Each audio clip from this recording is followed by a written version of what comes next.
Assalamualaikum warahmatullahi wabarakatuh. Selamat malam semua. Perkenalkan kami dari kelompok 1 beranggota 3 orang. Pertama Saiful Hidayat, kedua Emrezi Arya Pradipta, dan dari saya sendiri perwakilan kelompok 1 Muhammad Irdam. Pada malam hari ini kami telah merangkum dan berdiskusi tentang apa saja yang dimaksud dengan utilitas atau nilai guna. Langsung saja kita mulai. Yang pertama, apa utilitas itu? Secara garis besar, utilitas disebut juga sebagai daya guna, nilai guna, atau utilitas dalam bidang ekonomi adalah nilai kepuasan manfaat yang diterima seorang konsumen dari suatu barang atau jasa yang ia konsumsi.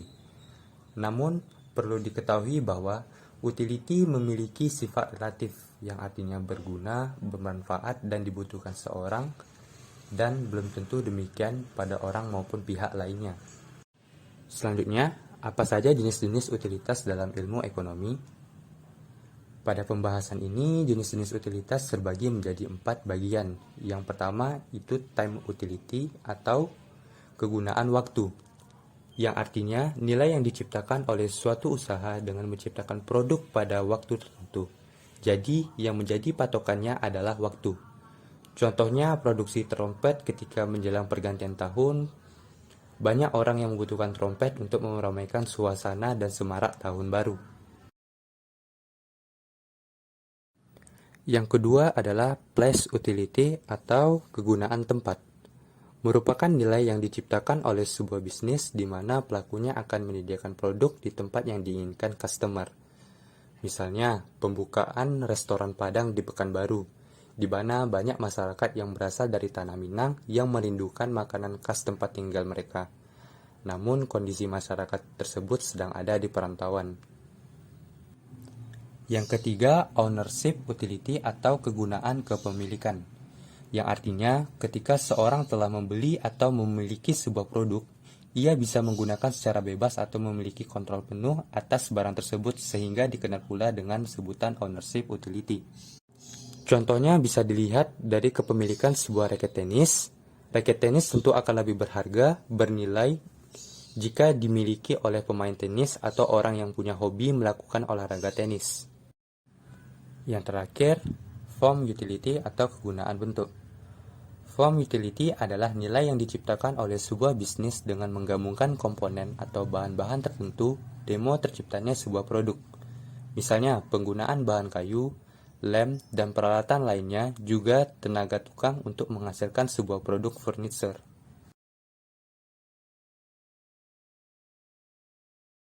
Adapun pembahasan berikutnya yaitu fungsi utilitas.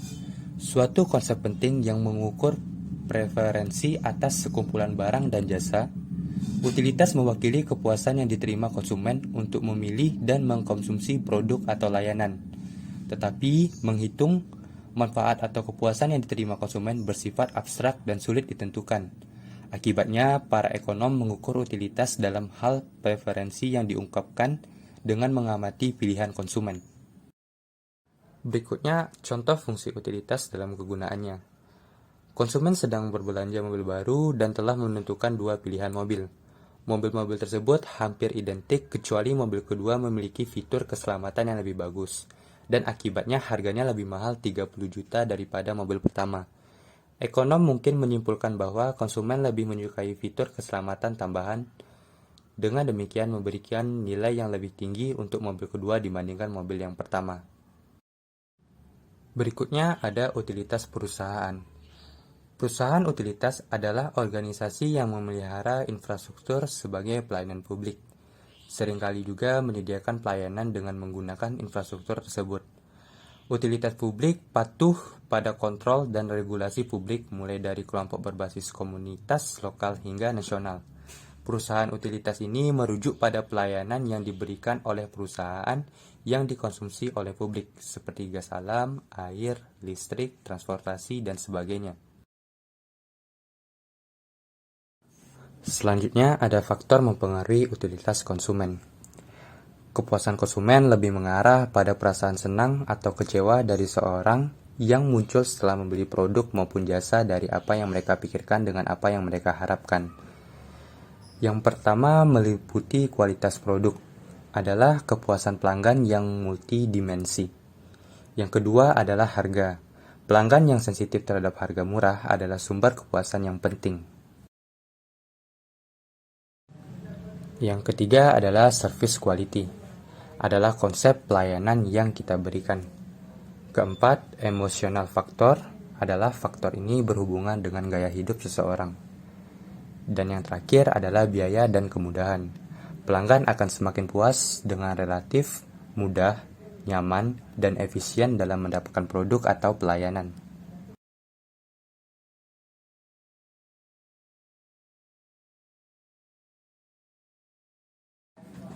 Sampai di sini saja pembahasan yang telah kami rangkum.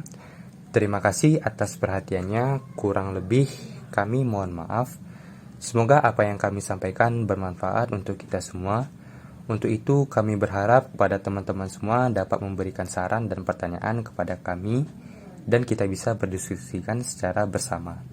Assalamualaikum warahmatullahi wabarakatuh.